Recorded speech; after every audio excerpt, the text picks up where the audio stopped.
لائق صد احترام برادران اسلام اور سامعین کرام، آج ہم ذکر خیر کرنے جا رہے ہیں ہندوستان کی آزادی کے عظیم ہیرو اور قافلہ حریت کے ہدی خاں، حریت و سیاست کے امام، مجاہد ملت، مجاہد آزادی، عظیم انقلابی لیڈر اور عالم ربانی، امام انقلاب حضرت مولانا عبید اللہ سندھی رحمۃ اللہ علیہ کا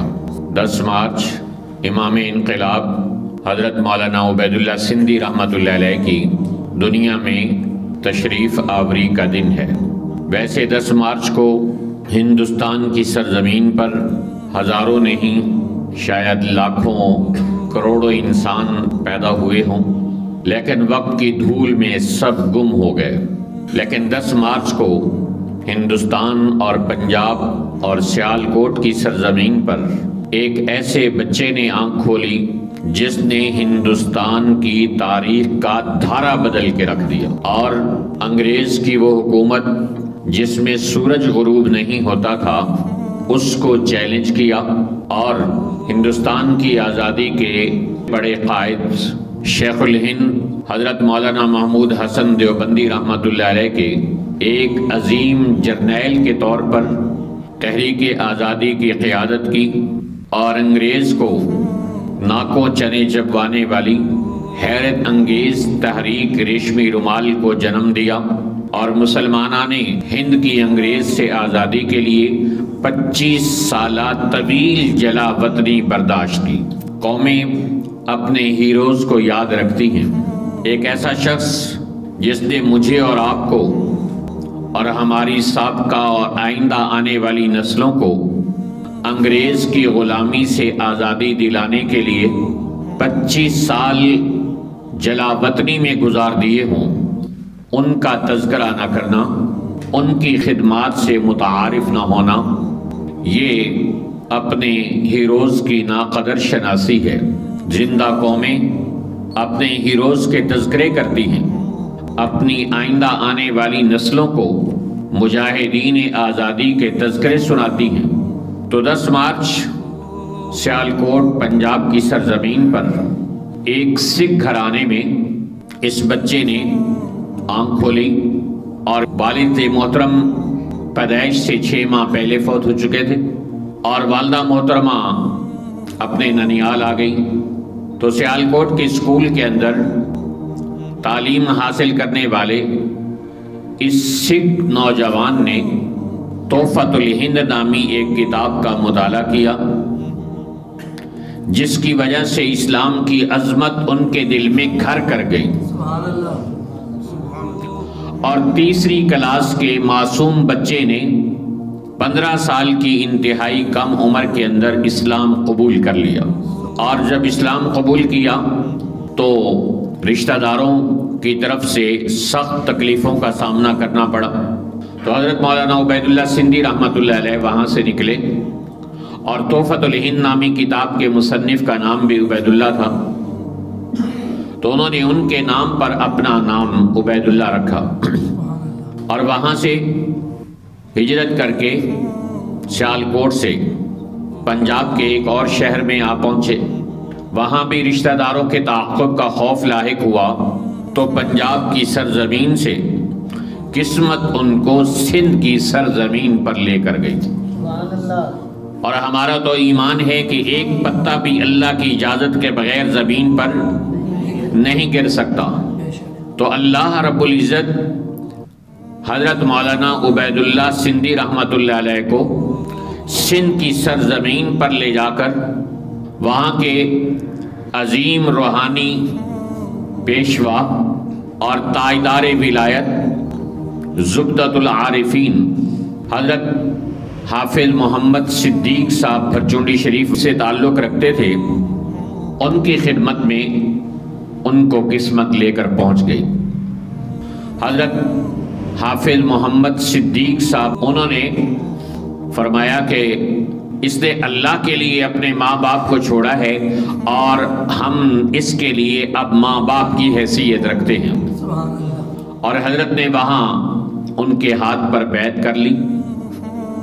قادریہ سلسلے میں بیعت ہوئے اور وہیں اپنی دینی تعلیم کا آغاز کر دیا۔ پھر کچھ ہی عرصے بعد بہاولپور کی ریاست کے اندر تشریف لے گئے، وہاں کے مختلف مدارس میں تعلیم حاصل کی اور پھر اپنے مرشد اول حضرت حافظ محمد صدیق صاحب بھرچونڈی شریف والوں کے ایک اجل خلیفہ غلام محمد دین پوری رحمۃ اللہ علیہ کی خدمت میں حاضر ہوئے، اور وہاں سے اعلیٰ تعلیم کے حصول کے لیے پیر و مرشد نے دعا دی تھی کہ اے اللہ، عبید اللہ سندھی کا واسطہ کسی راسخ عالم سے پڑ جائے،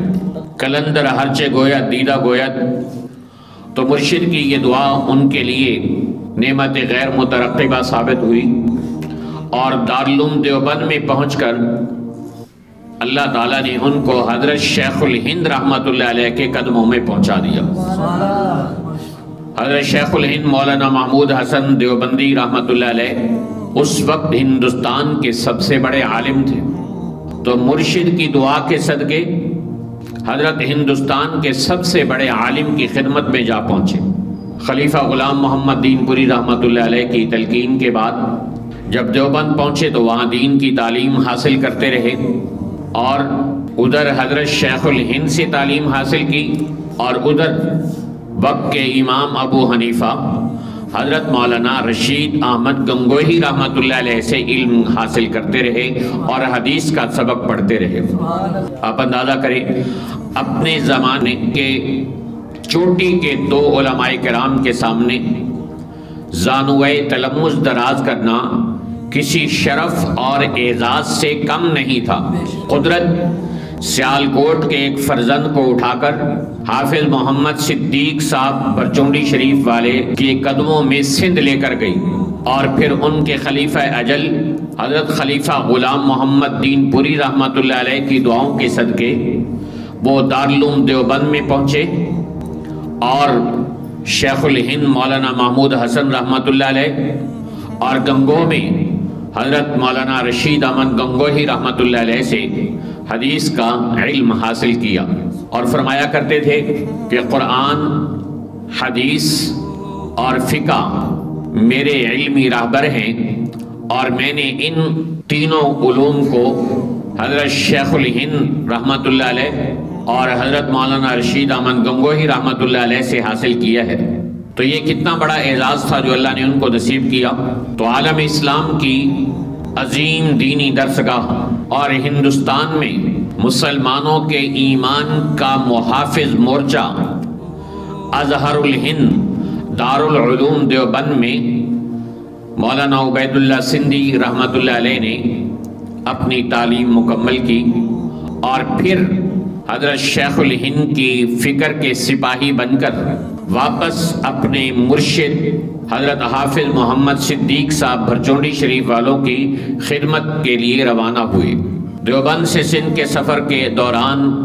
جب وہ سندھ پہنچے تو 10 دن پہلے ان کے مرشد کامل کا انتقال ہو چکا تھا۔ تو حضرت حافظ محمد صدیق صاحب بھرچونڈی شریف والوں کے دوسرے خلیفہ اجل حضرت مولانا تاج محمود امروٹی رحمت اللہ علیہ کی خدمت میں سکھر میں جا پہنچے اور ان سے اپنی تربیت کروائی۔ آپ اندازہ کیجئے کہ اللہ رب ذوالجلال نے اللہ والوں کی صحبت میں کیا تاثیر اور برکت رکھی ہوتی ہے۔ حافظ محمد صدیق صاحب بھرچونڈی شریف والے ان کی خدمت میں صرف 3 سے 4 ماہ رہے۔ نو مسلم بچہ صرف 3 سے 4 مہینے ایک اللہ والے کی خدمت میں رہا، اور خود وہ بچہ کہتا ہے کہ میں نے 3 سے 4 ماہ کے اندر شریعت کے احکامات کو اتنا سیکھا کہ وہ میری طبیعت ثانیہ بن گئے۔ جس طرح ایک مسلمان کے لیے نیک اعمال کرنا آسان ہو جاتے ہیں، اللہ نے اس طرح ایک نو مسلم بچے کے لیے بھی اسلام کے احکامات آسان فرما دیے۔ تو حضرت حافظ محمد صدیق صاحب بھرچونڈی شریف والوں کی دعاؤں کی طفیل دیوبند پہنچے، اور پھر دوبارہ اپنے مرشد کی خدمت میں واپس حاضری کے لیے آ رہے تھے کہ ان کا انتقال ہو گیا۔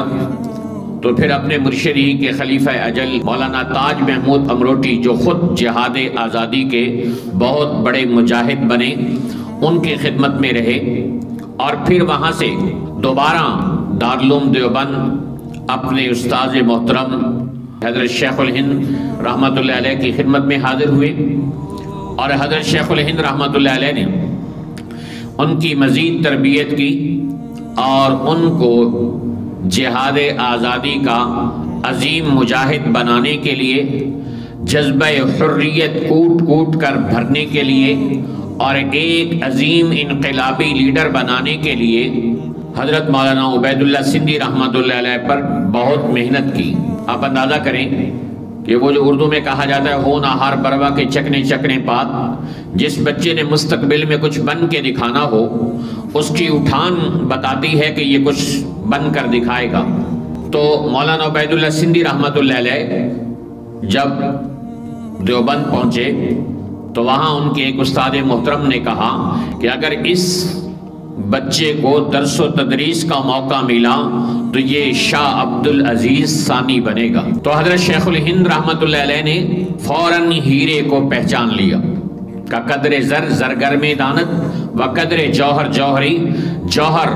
اور سونے کی پرکھ سنارا کر سکتا ہے، کوئی اور نہیں کر سکتا۔ ہیرے کی قدر ایک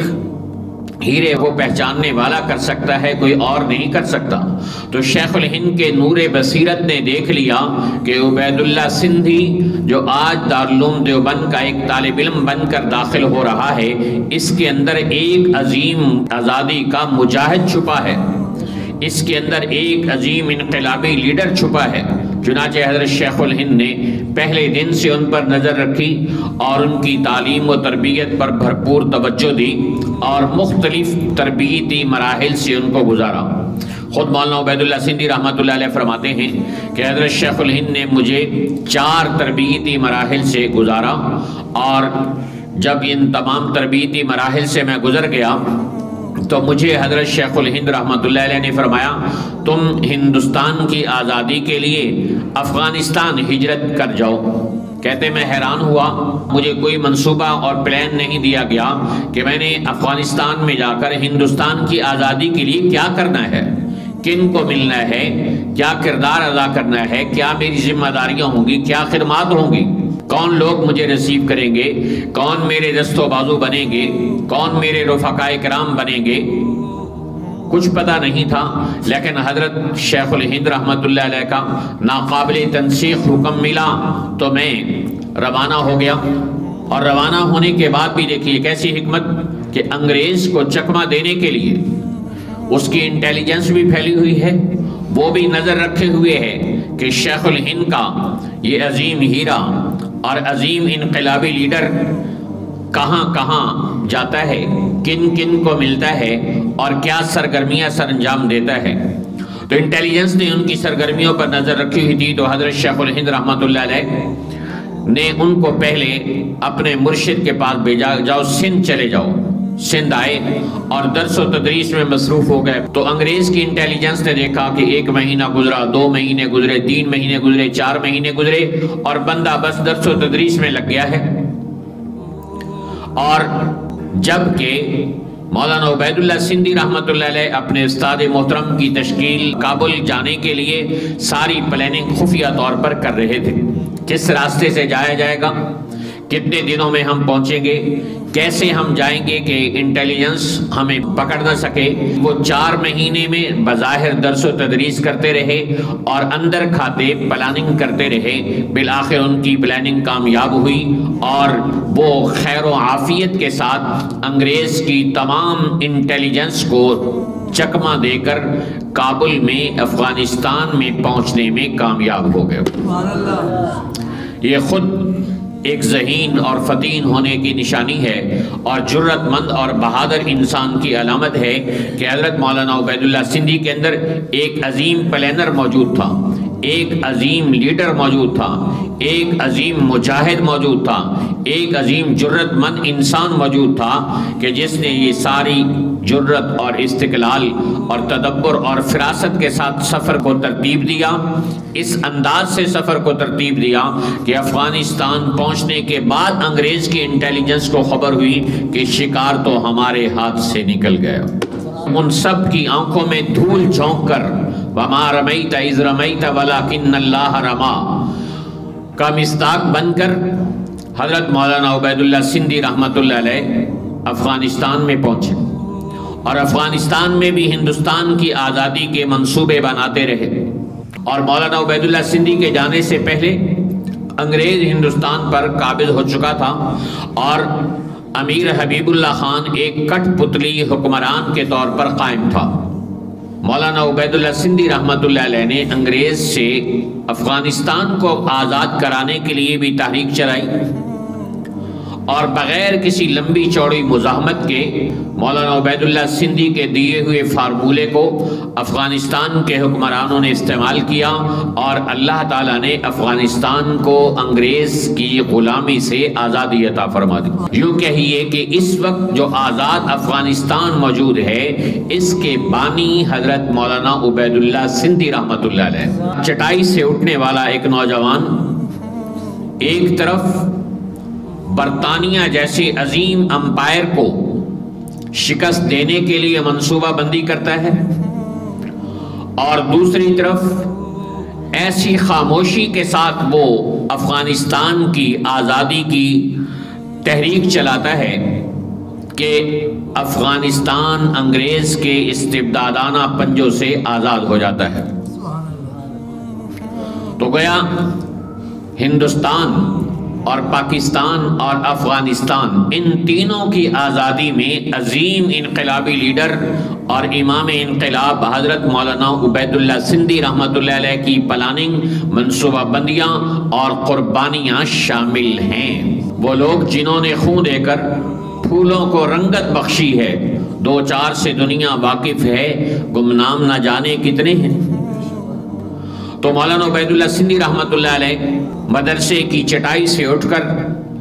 ان تینوں ملکوں کی آزادی کا کریڈٹ حضرت مولانا عبید اللہ سندھی رحمۃ اللہ علیہ کو جاتا ہے۔ افغانستان کی حکومت انگریز کے ماتحت تھی، یہ کٹ پتلی حکومت تھی جو انگریز کے اشاروں پہ ناچتی تھی۔ صرف 7 مہینے مولانا عبید اللہ سندھی رحمۃ اللہ علیہ کے وجود کو وہاں کے حکمرانوں نے برداشت کیا، اور اندر کھاتے انگریز کے ساتھ مل کر مولانا عبید اللہ سندھی رحمۃ اللہ علیہ کی ساری پلاننگ کے بارے میں افغانستان کے یہ کٹ پتلی حکمران حبیب اللہ خان اور اس کا بیٹا یہ مخبریاں کرتے رہے مولانا عبید اللہ سندھی رحمۃ اللہ علیہ کی۔ اور جب انگریز نے معاہدہ کیا کہ ٹھیک ہے ہم تمہیں آزادی دیتے ہیں، لیکن ہماری ایک شرط ہے، اندازہ کیجئے شرط انگریز لگا رہا ہے، ایک ملک کو آزادی کرنے کے لیے کیا شرائط ہو سکتی ہیں؟ کہا جی ہماری ایک سب سے بڑی شرط یہ ہے کہ آپ افغانستان سے مولانا عبید اللہ سندھی کو نکال دیں۔ اور جب انگریز نے افغانستان کی آزادی کے کاغذ پر دستخط کیے تو انگریز افسر نے کہا کہ یہ افغانستان کی فتح نہیں ہے، یہ مولانا عبید اللہ سندھی کی فتح ہے۔ یعنی دشمن اقرار کر رہا ہے کہ اس کو یہ کاری ضرب کس نے لگائی، ایک گولی چلائے بغیر افغانستان کو آزاد کرا دیا۔ تو افغانستان کے کٹ پتلی حکمرانوں نے مولانا عبید اللہ سندھی رحمۃ اللہ علیہ کا جینا حرام کر دیا اور ان سے کہا جی آپ یہاں سے تشریف لے جائیں۔ تو 7 مہینے افغانستان میں قیام کرنے کے بعد صرف 7 مہینے میں کسی ملک کی آزادی کا نہ صرف یہ کہ پروگرام ترتیب دیا بلکہ ملک آزاد کروا دیا۔ یہ قوانین کتنے بددیانت اور محسن کش لوگ ہوتے ہیں کہ انہوں نے اپنے محسن کو اپنے گھر میں نہ ٹھہرنے دیا۔ آنے والی نسلیں افغانستان کی مولانا عبید اللہ سندھی کی ممنون ہونی چاہیے تھی، لیکن اس وقت کے حکمران نے انگریز کے اشارے پر مولانا عبید اللہ سندھی کو افغانستان چھوڑنے پر مجبور کیا۔ چنانچہ ایک طویل ترین مشقتوں بھرا سفر کر کے پہاڑوں کو کراس کرتے ہوئے پیدل چلتے ہوئے حضرت مولانا عبید اللہ سندھی رحمۃ اللہ علیہ افغانستان سے نکلے اور سیدھا روس کے لیے چلے گئے۔ اور روس کے اندر مولانا عبیداللہ سندھی رحمۃ اللہ علیہ نے کمیونزم کا مطالعہ کیا، وہاں کے حکمرانوں کو ملے اور ان کے نظام کو دیکھا، ان کے مقابلے میں اسلامی نظام کو پیش کیا۔ امام انقلاب حضرت مولانا عبیداللہ سندھی رحمۃ اللہ علیہ کا انہوں نے ارشاد فرمایا، میں نے جب اپنے مرشد حافظ محمد صدیق برچونڈی شریف والوں کی بیعت کی تو انہوں نے مجھے پہلے دن نصیحت کی تھی کہ بیٹا ہر روز 1 گھنٹہ ذکر بالجہر کر کے سونا۔ کہتے وہ دن اور آج کا دن، کوئی دن میرا ذکر بالجہر 1 گھنٹے سے خالی نہیں گیا۔ علامہ اقبال نے کہا تھا کہ لندن میں بھی نہ چھوٹے مجھ سے آداب سحر خیزی۔ وہ جو مرشد کی بیعت کی تھی اور 1 گھنٹہ روزانہ اللہ کا ذکر کرنے کا جو پیغام اور سبق ملا تھا، وہ روس کی ترقی یافتہ چندھیا دینے والی فضاؤں میں بھی مولانا عبیداللہ سندھی سے نہ چھوٹے۔ تو یوں کہنے دیجئے کہ روس میں بھی نہ چھوٹے مجھ سے آداب سحر خیزی، روس میں بھی حضرت سندھی سے نہ چھوٹا اللہ کا ذکر بالجہر۔ اللہ کا ذکر روس کی ترقی یافتہ شہروں پر پھر کر اور مادیت زدہ شہروں اور افراد سے مل کر بھی اللہ کا ذکر ان کا نہ چھوٹا۔ ہم اپنی مسلمان گھروں میں بیٹھ کر اللہ کا ذکر نہیں کر سکتے ہیں، مساجد کے اندر چند منٹ بیٹھ کر ذکر کرنا لوگوں کے لیے مشکل ہو جاتا ہے۔ قربان جائے اس انسان کے کہ جس نے اپنے مرشد کے دیے ہوئے سبق کو زندگی بھر نہ بھلایا۔ پھر روس میں 3 ماہ گزارنے کے بعد حضرت مولانا عبیداللہ سندھی رحمۃ اللہ علیہ ترکی میں چلے گئے اور ترکی میں جا کر وہاں کے مسلمانوں کو، حکمرانوں کو اسلامی نظام حکومت کے لیے تیار کرتے رہے، عوام کی ذہن سازی کرتے رہے۔ تو 3 سال ترکی میں قیام فرمایا اور اس کے بعد قسمت حضرت مولانا عبیداللہ سندھی رحمۃ اللہ علیہ کو کائنات کے سب سے مقدس شہر مکہ مکرمہ میں لے کر آ گئے اور مکہ مکرمہ کی فضاؤں میں 12 سال حضرت مولانا عبیداللہ سندھی نے گزار دیے۔ وہاں 12 گھنٹے نصیب ہو جائیں انسان فخر کرتا ہے، 12 منٹ کسی کو اللہ کے گھر کی حاضری نصیب ہو جائے انسان ساری زندگی اللہ کا شکر ادا کرتا رہتا ہے۔ مولانا عبیداللہ سندھی کی امت کے لیے کی گئی پرخلوص کوششوں کو اللہ نے ایسا شرف قبولیت عطا کیا کہ 12 سال کے لیے انہیں اپنے گھر میں بٹھا لیا۔ علماء حرم سے حضرت مولانا عبیداللہ سندھی رحمۃ اللہ علیہ استفادہ کرتے، علماء عرب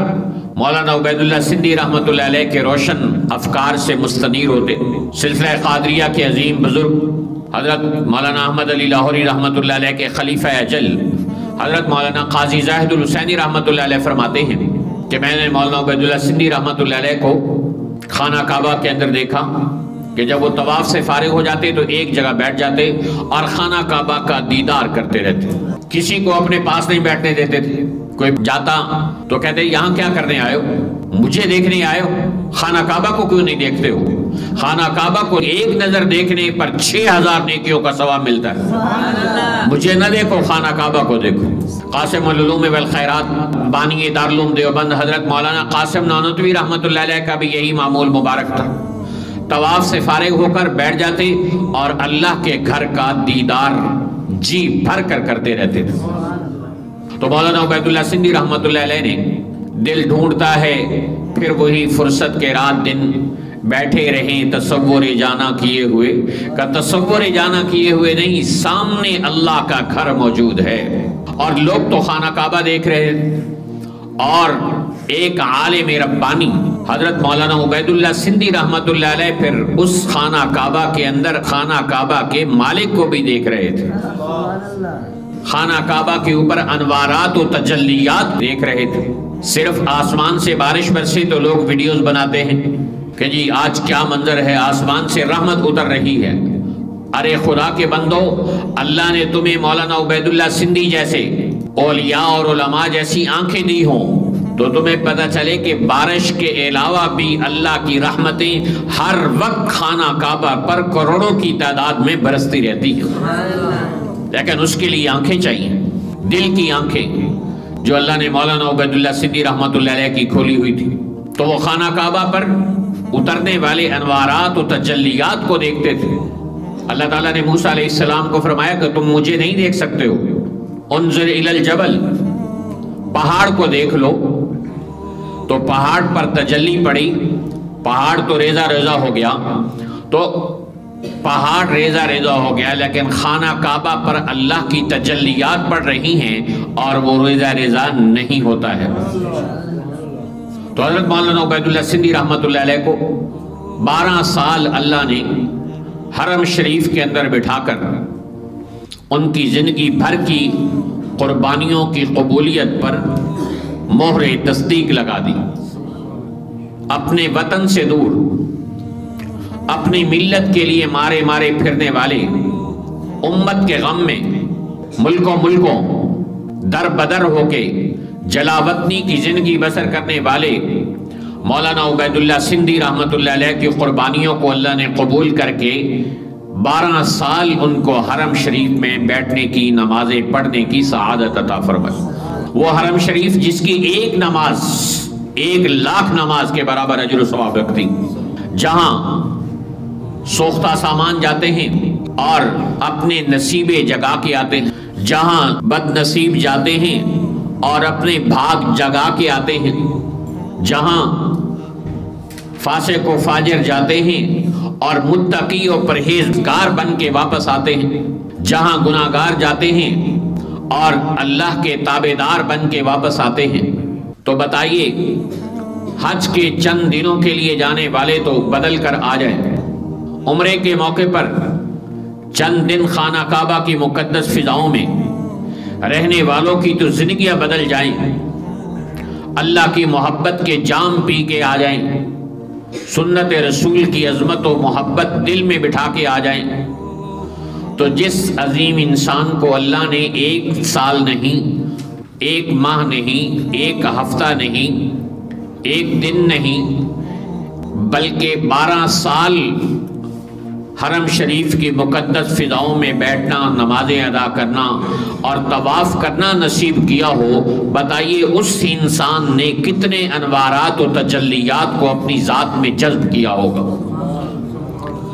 اور تقوی اور طہارت اور ولایت اور قرب کے کن کن مقامات کو مولانا عبید اللہ سندھی رحمۃ اللہ علیہ نے طے کیا ہوگا۔ ہماری ظاہر بین نگاہیں تو یہ دیکھتی ہیں کہ امت کے لیے تڑپنے والے، امت کے لیے در بدر ہونے والے، امت کے لیے 25 سالہ جلاوطنی برداشت کرنے والے مولانا عبید اللہ سندھی رحمۃ اللہ علیہ کی قربانیوں کو اللہ نے شرف قبولیت بخش کر اپنے در پر بیٹھنے کی سعادت عطا فرما دی۔ اور 25 سال بعد ہندوستان کی سرزمین کا یہ عظیم مجاہد کراچی کے ساحل پر اترتا ہے، تو اس وقت کا سندھ کا وزیر اعظم خان بہادر اللہ بخش اپنی کابینہ اور وزراء سمیت دریائے سندھ کے ساحل پر پہنچتا ہے اور وہاں آ کر مولانا عبید اللہ سندھی رحمۃ اللہ علیہ کا استقبال کرتا ہے۔ ہزاروں کی تعداد میں لوگ آئے ہوئے ہیں جو مجاہد آزادی کی ایک جھلک دیکھنے کے لیے بے تاب اور بے چین اور بے قرار ہیں۔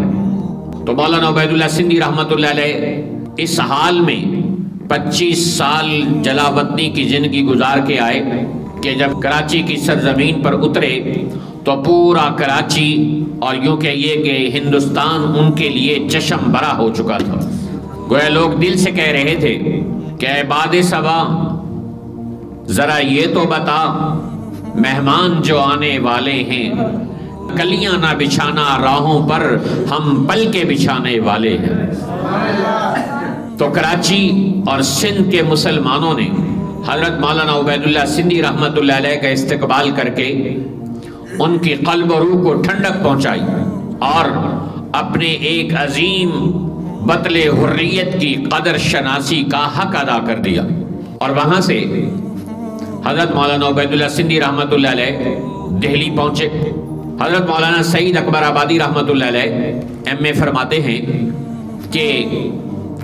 جب دلی اسٹیشن پر مولانا عبید اللہ سندھی رحمۃ اللہ علیہ کی تشریف آوری کی خبر تھی تو لاکھوں انسان اکٹھے تھے، اور میں نے بھی ان کا کبھی دیدار نہیں کیا ہوا تھا، میں بھی شوق کے ساتھ ہندوستان کی آزادی کے اس عظیم انقلابی مجاہد اور لیڈر کو دیکھنے کے لیے اسٹیشن پر پہنچا، اور ان کی تشریف آوری سے پہلے میں نے اپنے ذہن میں ایک تخیل قائم کیا کہ مولانا عبید اللہ سندھی کو میں نے دیکھا نہیں تو کیسے وہ ہوں گے۔ تو میں نے سمجھا کہ مولانا عبید اللہ سندھی جب اتریں گے تو انہوں نے کوئی بڑی پگڑی پہنی ہوئی ہوگی اور بڑا خوبصورت نیا لباس پہنا ہوگا، جبوں کبوں میں بن ٹھن کر فرسٹ کلاس ٹرین کے ڈبے سے وہ نیچے اتریں گے، اور ان کے ساتھ 2-3 سوٹ کیس ہوں گے، اور ان کے ساتھ بہت سارا ساز و سامان ہوگا، کھانے پینے کے دسترخوان ہوں گے، ناشتے کا سامان ہوگا۔ تو لوگ سارے فرسٹ کلاس ڈبوں کی طرف دوڑے۔ جب ٹرین نے آ کر اسٹیشن کو چھوا تو لوگوں نے دیکھا کہ فرسٹ کلاس ڈبے سے تو کوئی عظیم لیڈر باہر نہیں آیا، بالکل تھرڈ کلاس ڈبے سے ایک آدمی نے چھلانگ لگا کر اسٹیشن پر اپنے قدم رکھے۔ تو پہچاننے والوں نے ان کو پہچان لیا کہ یہ مولانا عبید اللہ سندھی رحمۃ اللہ علیہ، 70 سے 75 سال کے درمیان عمر ہے، اور ٹرین سے چھلانگ لگا کر اتر رہے ہیں۔ ایسے لگ رہا ہے کہ جہاد آزادی کا عظیم مجاہد ایک محاذ کو فتح کر کے دوسرے محاذ کے لیے چھلانگ مار کر میدان میں اتر رہا ہے۔ اب لوگ ان کو لب کے مصافحہ کرنے کے لیے، اور کچھ لوگوں نے کہا جی حضور آپ کا سامان ہم لے آئیں۔ تو لوگ سامان لینے کے لیے اس ڈبے میں دوڑے کہ جس سے حضرت اترے تھے۔ اللہ کی شان کے تن بدن کے کپڑوں کے علاوہ مولانا عبید اللہ سندھی رحمۃ اللہ علیہ کا کوئی سامان نہیں تھا، رہے نام اللہ کا۔ ہم بھی سال بعد دوسرے ملک سے آئیں تو سامان سنبھالا نہیں جاتا، باقاعدہ گاڑی کرنی پڑتی ہے کہ سامان آیا ہے جی، باہر کے ملک سے بھائی جان آ رہے ہیں، والد محترم تشریف لا رہے ہیں۔ 25 سال بعد ہندوستان کی آزادی کا عظیم ہیرو آتا ہے اور اس حال میں ٹرین کے ڈبے سے اترتا ہے کہ تن کے کپڑوں کے علاوہ ایک لوٹا ایک گلاس پانی کا اس کے پاس نہیں ہوتا۔ یہ وہ لوگ تھے کہ جنہوں نے اللہ کی رضا کے لیے، قوم کی خیر خواہی کے لیے مشقتیں اور مجاہدے برداشت کیے اور اپنا کچھ نہ بنایا۔ مولانا عبید اللہ سندھی رحمۃ اللہ علیہ جو ہندوستان کی آزادی کے اتنے بڑے ہیرو تھے، اپنی کیا قیمت نہیں لگوا سکتے تھے، لیکن فقیروں کا یہ غلام فقر و فاقہ کو اپنی زندگی کا مشن بنا چکا تھا۔ خود فرماتے تھے کہ میں تو برچونڈی شریف والوں کا ایک فقیر ہوں۔ حدیث میں آتا الفقر فخری، فخر میرا فخر ہے۔ تو حضرت ابو ذر کے فقر کی تصویر، الفقر فخری کی حدیث نبی کا مصداق حضرت مولانا عبید اللہ سندھی رحمۃ اللہ علیہ ہے۔ اور یہی مولانا سعید اکبر آبادی ارشاد فرماتے ہیں کہ مولانا عبید اللہ سندھی رحمۃ اللہ علیہ کا جامعہ ملیہ میں قیام ہوا، اور وہاں سے دلی میں حضرت جمعہ پڑھنے کے لیے تشریف لے جاتے تھے۔ 8 میل کا سفر ہے۔ فقر اور استغنا، یعنی پیسہ نہ ہو اور پھر آدمی استقامت دکھائے، ہاتھ نہ پھیلائے، لوگوں سے مانگے نہیں، یہ بہت مشکل ہوتا ہے۔ تو فقر و استغنا کا یہ عظیم پیکر اوکھلے سے چلتا اور دلی آتا اور یہاں جمعہ پڑھ کے واپس جاتا تھا۔ مولانا سعید اکبر آبادی فرماتے ہیں کہ ایک دن حضرت مولانا عبید اللہ سندھی رحمۃ اللہ علیہ اوکھلے سے چلے اور دلی میں آ کر جمعہ ادا کیا، اور جمعے کے فوراً بعد آ کر انہوں نے اوکھلے میں سبق پڑھایا۔ اور جب وہ سبق پڑھانے لگے تو ایسے حشاش بشاش نظر آ رہے تھے جیسے کوئی تھکن نہیں، کوئی بھوک نہیں، کوئی پیاس نہیں، ایک بالکل فریش آدمی ہے۔ کہتے جب کلاس ختم ہو گئی تو میں باہر نکلا تو میں نے دیکھا کہ ایک قریب کے قبرستان میں ایک بٹیارے کی دکان ہے، اور اس پر حضرت مولانا عبید اللہ سندھی رحمۃ اللہ علیہ 1 آنے کی روٹی اور 2 آنے کا سالن کھا رہے۔ کہتے میں سر پکڑ کے رہ گیا۔ میں نے کہا ہے ہم میں سے کسی کو احساس ہی نہ ہوا کہ یہ بھوکے ہیں، اور اتنی حشاش بشاش اور فریش ہو کر سبق پڑھایا کہ انہوں نے ہمیں ظاہر ہی نہیں ہونے دیا کہ میں بھوکا پیاسا ہوں۔ کہتے اس سے بڑا تعجب ہمیں اور بعد میں ہوا کہ جب ہمیں پتہ چلا کہ مولانا عبیداللہ سندھی رحمۃ اللہ علیہ کے پاس بس یہ 3 روپے تھے روٹی کھانے کے، تو دلی آنے اور جانے کا کرایہ نہیں تھا، تو 8 میل اوکھلے سے دلی پیدل گئے اور دلی سے 8 میل اوکھلے پیدل واپس تشریف لائے۔ کیسے پتا چلا؟ انہوں نے تو کسی کو نہیں بتایا کہ بس سے گزر رہی تھی، تو بسوں میں سے ایک بندے نے دیکھا کہ مولانا عبیداللہ سندھی رحمۃ اللہ علیہ پیدل سفر کرتے ہوئے آ رہے ہیں۔ کہتے میں نے پوچھا حضرت سے، حضرت آپ پیدل کیوں آ رہے تھے؟ کہا میرے پاس کرایہ نہیں تھا، اس لیے 8 میل سفر کر کے جمعہ پڑھنے کے لیے پیدل گیا اور وہاں سے سبق پڑھانے کے لیے واپس 8 میل پیدل آیا ہوں۔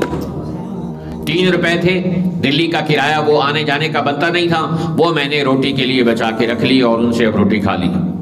ایسے عظیم ہیرے ہم نے تاریخ کی راہوں میں گم کر دیے۔ وہ سڑک پہ کھڑے ہو جاتے تو ہزاروں لوگ ان کو پہچاننے والے تھے، لیکن ہاتھ نہیں پھیلایا۔ یہی مولانا سعید اکبر آبادی کہتے ہیں کہ ایک دن میں حضرت کے ساتھ بیٹھا ہوا تھا، گپ شپ لگائی، باہر آئے روڈ پر تو اچانک ایک کار آ کے رکی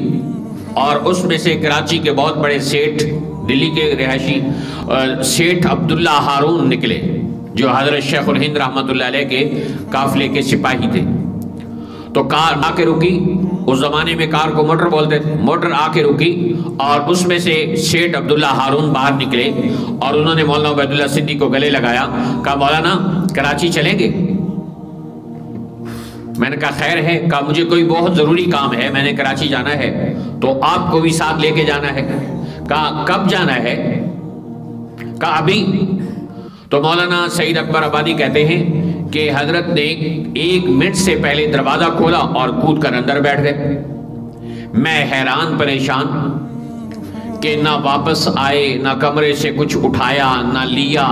کوئی سامان، کوئی کپڑا، کچھ بھی نہیں۔ اٹھاتے تو کیا اٹھاتے، وہاں کچھ ان کا تھا ہی نہیں جس کو لینے کے لیے وہ آتے۔ میں تذکرے کر رہا ہوں، آپ سن رہے ہیں، لیکن اتنا بڑا عظیم انسان جو اشارہ کرے تو لوگ جائیدادیں اس کے قدموں میں ڈھیر کر دیں، جو اشارہ کرے تو گاڑیوں کی لائنیں لگ جائیں، جو اشارہ کرے تو لوگ اس کے قدموں میں دولت کے ڈھیر لگا دیں، جو اشارہ کرے تو ہر گھر سے انواع و اقسام کے کئی کھانے اور ڈشیں بن کر اس کے سامنے آ جائیں، لیکن نہ سوال ہے، نہ اشراف نفس ہے، نہ دل کے اندر کوئی خیال پیدا ہو رہا ہے، اور نہ ہی زبان سے اظہار ہو رہا، نہ ہی زبان سے اظہار ہو رہا ہے، نہ اپنے حال سے۔ بعض لوگ ہوتے ہیں غریب پریشان ہوتے ہیں، لیکن تو اپنے چہرے سے بتا دیتے ہیں کہ یار ہمیں کوئی ضرورت ہے۔ بھوکے پیاسے 16 میل کا سفر کرنے کے بعد خشاش بشاش انداز میں سبق پڑھایا کہ کسی پر ظاہر نہ ہو کہ میں نے 16 میل سفر کیا ہے اور بھوکا پیاسا ہوں۔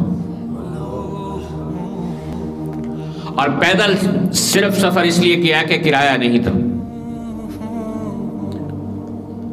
اور ایثار کا یہ حال کہ ایک مرتبہ ایک اسٹیشن پر پہنچے مولانا عبیداللہ سندھی رحمۃ اللہ علیہ، اور وہاں ایک مسافر کو پریشان دیکھا۔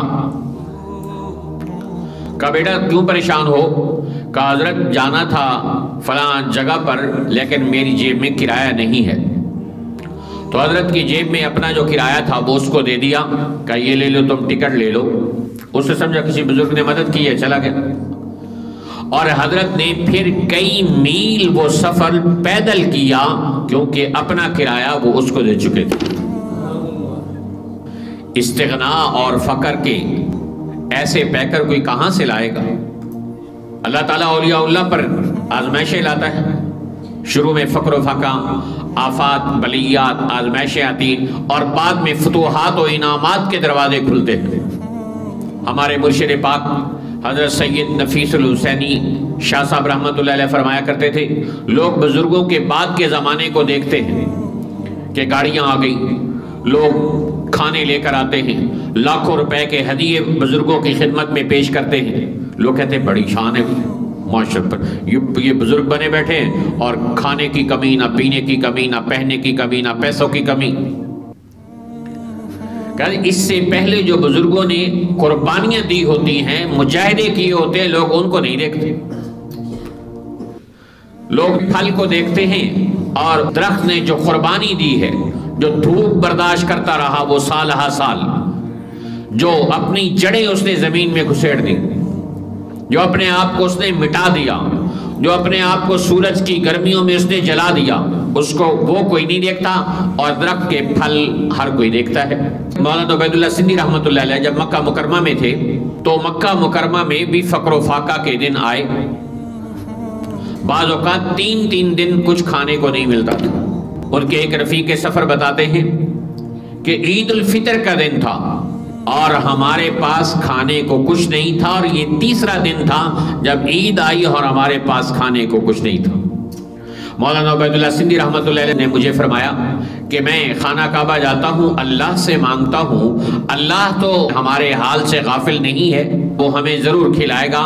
اور اللہ پر یقین ہی میرا سب سے بڑا فخر اور سرمایہ ہے۔ میں نے جب اللہ پر یقین کیا، اللہ نے کبھی مجھے مایوس اور محروم نہیں کیا۔ تو یقین کی دولت سے مالا مال شخصیت، توکل کے پیکر، استغنا کے بادشاہ، ایسی ہستیوں سے اللہ نے ہماری نسبت جوڑی۔ کاولائک آبائی فجینی بمثلہم اذا جمعتنا یا جریر المجامع، لاؤ اے یہ میرے آباء و اجداد ہیں، کسی کے پاس ایسے آباء و اجداد اور بزرگ ہوں تو لا کے دکھائے۔ تو مولانا عبید اللہ سندھی رحمۃ اللہ علیہ امام انقلاب کے ٹائٹل کے ساتھ امت میں متعارف ہوئے، لیکن ان کا روحانی مقام و مرتبہ کیا تھا وہ ان کی اس لیڈرشپ کے اندر چھپ گیا، ان کی انقلابی شخصیت کے اندر گم ہو گیا۔ ورنہ وہ شخص کہ جس نے روس کی فضاؤں میں بھی جا کر اللہ کا ذکر نہ چھوڑا، قرآن کی تلاوت سے منہ نہ موڑا، اللہ سے اپنا رشتہ نہ توڑا، اور زندگی کی مختلف پرمشقت بہاروں کو دیکھ کر بھی، خزاؤں کا طویل سفر کر کے بھی جن سے اللہ کا دامن نہ چھوٹا، وہ انسان روحانیت کے کس بلند ترین مقام پہ فائز ہوگا۔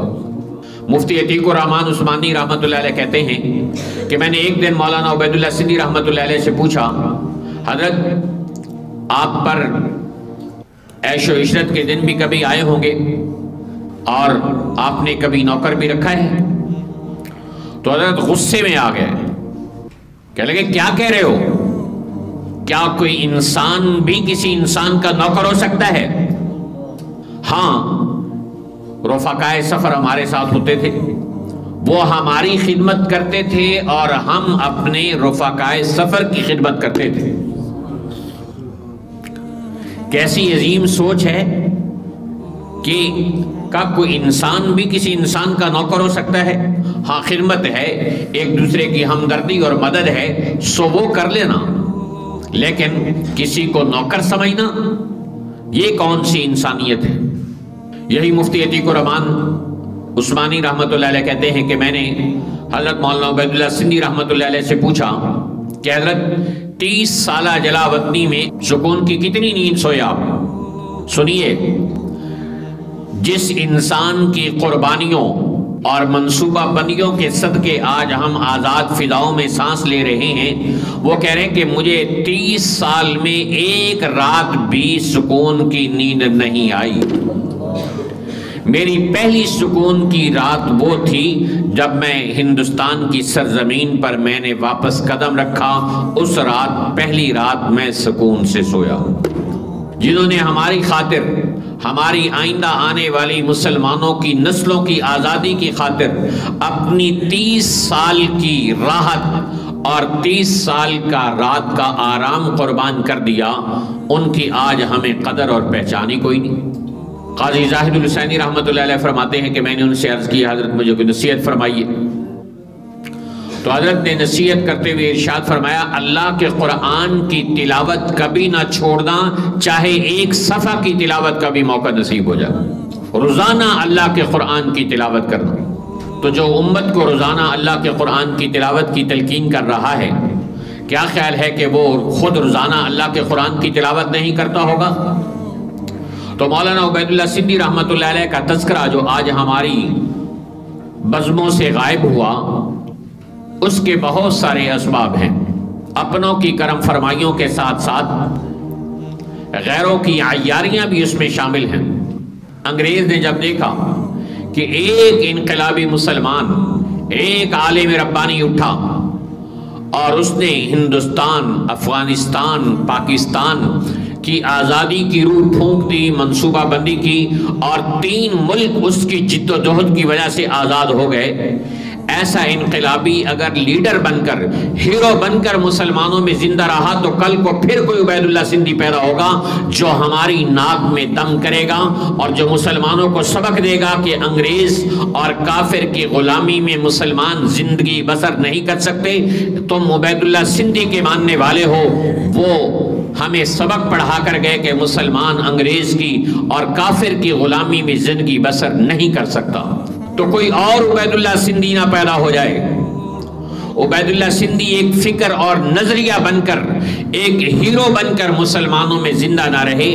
انگریز نے پروپوگنڈے کا سہارا لیا اور ان کو بدنام کرنے کے لیے اپنوں اور غیروں کو استعمال کیا، اور ایسے ایسے اتہامات، بہتانات، الزامات ان کی ذات پر لگائے جن سے حضرت مولانا عبید اللہ سندھی رحمۃ اللہ علیہ کی ذات بابرکات پاک تھی۔ وہ قافلہ حق علماء دیوبند کے ایک عظیم جرنیل تھے اور سلسلہ قادریہ راشدیہ کے ایک عظیم ولی کامل تھے، اور اسلام قبول کرنے کے بعد 14 سال کی عمر میں اپنے مرشد کریم حضرت حافظ محمد صدیق رحمۃ اللہ علیہ کے ہاتھ پر سلسلہ قادریہ کے اندر بیعت ہوئے، اور اپنے دوسرے مرشد حضرت خلیفہ غلام محمد دین پوری رحمۃ اللہ علیہ کے ساتھ بیعت کا، اصلاح کا تعلق قائم رکھا، تو وفاداری کا بھی حق ادا کر دیا۔ 25-30 سالہ جلا وطنی، مشقتوں اور مجاہدوں اور قربانیوں بھری زندگی، لوگ اپنے خاندان بھول جاتے ہیں، لوگ اپنے قوم، قبیلے، گھر کے پتے بھول جاتے ہیں، لیکن قربان جائیں عبید اللہ سندھی رحمۃ اللہ علیہ کی وفا کے کہ 25 سالہ طویل جلا وطنی برداشت کرنے کے بعد ہندوستان میں خاموش نہیں بیٹھے، پھر مسلمانوں میں آزادی ہند کی تحریک چلاتے رہے، اور اسی تحریک کو لوگوں میں روح پھونکتے پھونکتے اپنی جان اللہ کی بارگاہ میں پیش کر دی، اور جا کر اپنے مرشد کریم حضرت خلیفہ غلام محمد رحمۃ اللہ علیہ کے قدموں میں دین پور شریف خانپور کے اندر ہمیشہ کے لیے سو گئے۔ گویا کہہ گئے جو تجھ بن نہ جینے کو کہتے تھے ہم، سو آج اس عہد کو ہم وفا کر چلے۔ خلیفہ غلام محمد دین پوری رحمۃ اللہ علیہ کے ساتھ جو وفا اور محبت کا، جو عقیدت و الفت کا رشتہ قائم کیا تھا زندگی میں، پوری دنیا گھوم پھرنے کے بعد بھی بے وفائی کا داغ اس پر نہیں پڑنے دیا، اور آج بھی اپنے مرشد کے قدموں میں قبرستان میں آرام فرما رہے ہیں اور بتا رہے ہیں کہ اہل وفا کے تذکرے دنیا میں زندہ رہتے ہیں۔ اپنے مرشد سے وفا کرنا، علماء حق کے ساتھ اپنے رشتے کو مضبوط رکھنا، تو کل قیامت کے دن جہاں دین پور شریف کے قبرستان سے ہزاروں اللہ والے اٹھیں گے، ان میں ایک آزادی ہند کا ایک عظیم جرنیل اور قافلہ سالار حریت مولانا عبید اللہ سندھی رحمۃ اللہ علیہ کی سواری بھی بڑی نمایاں ہوگی۔ تو تذکرے اپنے اکابر کے، اپنے عظیم اولیاء کے کرتے اور سنتے رہنا چاہیے، تاکہ ہم اپنے عظیم ہیروز کو فالو کر سکیں، ان کے نقش قدم پر چل سکیں، اور ان کی طرح باطل کی آنکھوں میں آنکھیں ڈال سکیں۔ ان کی زندگی ہمیں سبق دیتی ہے کہ راستے میں ہزار مشکلات آئیں، رکاوٹیں آئیں، جو منزل طے ہو جائے پھر اس سے واپس نہیں ہٹنا، اس کی طرف بڑھتے ہی چلے جانا ہے۔ تو اللہ تعالیٰ کی ذات سے دعا ہے کہ اللہ رب ذوالجلال امام انقلاب حضرت مولانا عبید اللہ سندھی رحمۃ اللہ علیہ کی قبر مبارک پر کروڑوں رحمت نازل فرمائے، اور پاکستان، ہندوستان اور افغانستان کے مسلمانوں کے لیے آزادی کا جو تحفہ وہ چھوڑ کر گئے، اللہ اس خطے کے کروڑوں مسلمانوں کی طرف سے ان کو جزائے خیر عطا فرمائے۔ سلسلہ قادریہ راشدیہ کے ساتھ حضرت مولانا عبید اللہ سندھی رحمۃ اللہ علیہ نے زندگی کی آخری سانس تک وفا کر کے دکھائی۔ اللہ ہمیں بھی اپنے علماء و مشائخ کے ساتھ، اولیاء کرام کے ساتھ اس وفا اور محبت اور عقیدت کا رشتہ مضبوط استوار کرنے کی اور اس میں وفاداری کی لازوال مثال قائم کرنے کی توفیق عطا فرمائے۔ وآخر دعوانا ان الحمد للہ رب العالمین۔